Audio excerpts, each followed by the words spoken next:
Lagyan natin ng suka. Kasi, kunti lang kanin ko ngayon guys. Kailangan natin. Unti-unti kong aalisin yung kanin. Tingnan ko kung kakayanin ko. Kain tayo guys. Huwag ka maingay. Pusa. Thank you Lord. Tapos repolyo ko walang sahog. Style Chinese. Ang sarap. Lakas ng ulam.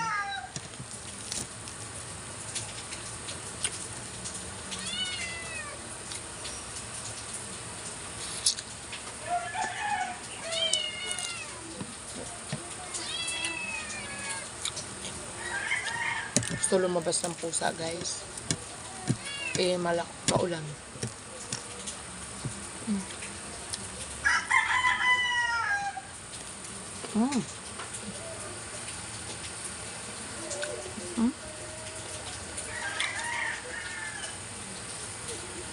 Para akong basang sisiw. Sarap guys. Ito, walang sahog na repolyo.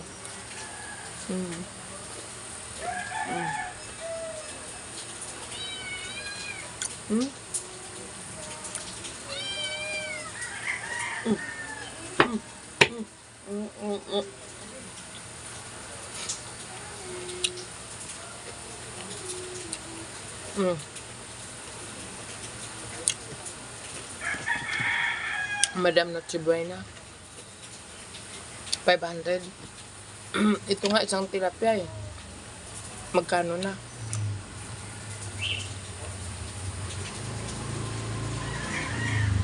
Ikaw naman inanakaw nga lang pera, tapos kami titipirin mo minsan lang sa isang taon, isang beses lang. O ganon.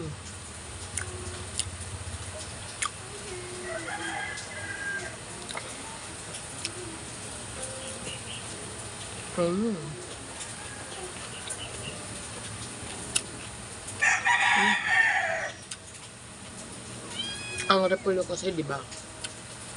Sarap yun ah. Ilang.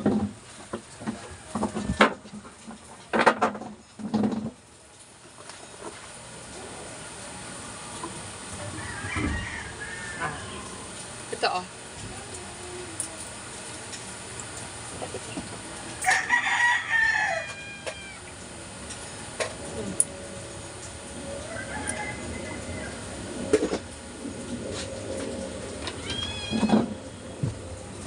Pasensya na kayo guys. Dito pa sa kagapura kumakain.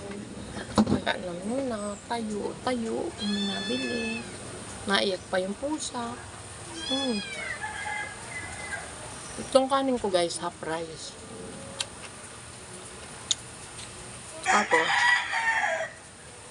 maraming repolyo. Ito daw kasi ang maganda. Kasi di magamot ako.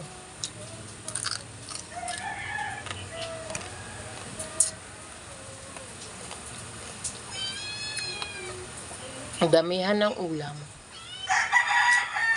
Kayo sa kanin. Parang walang ulam.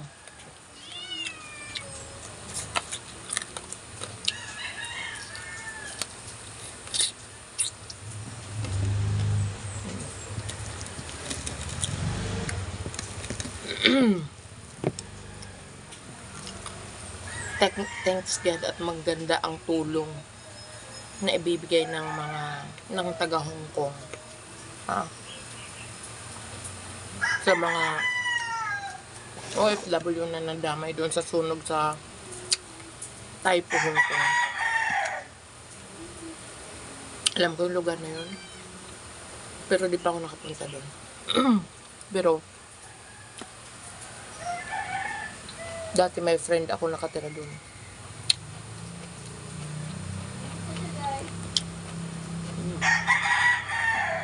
Sarap. Yun ba?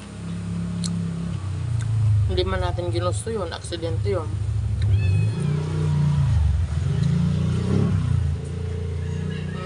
Bibigyan ng Hong Kong, milyon. Diba? Pilipinas. bigyan ka 5,000. Pag hindi masyadong sira ang bahay mo, bigyan kang 5,000. Pag sirang-sira, 10,000. Imagine nyo yun.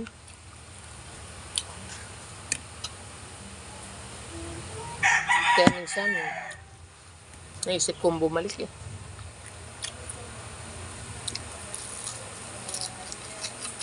Hindi dahil sa pero maganda talaga doon magtrabaho.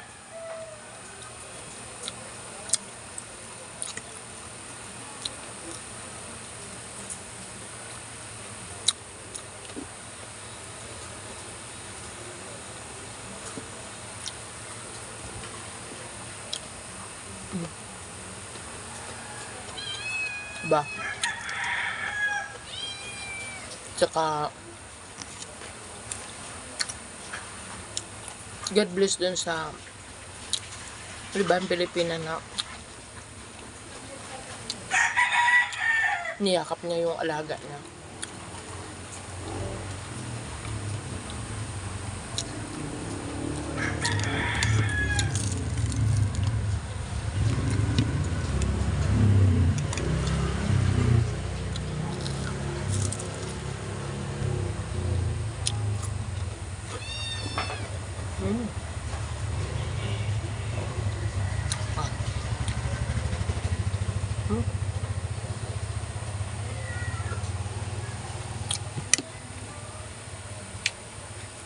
Ibababad ko siya sa suka para mawala yung mantika.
Sarap magpapak. Diba?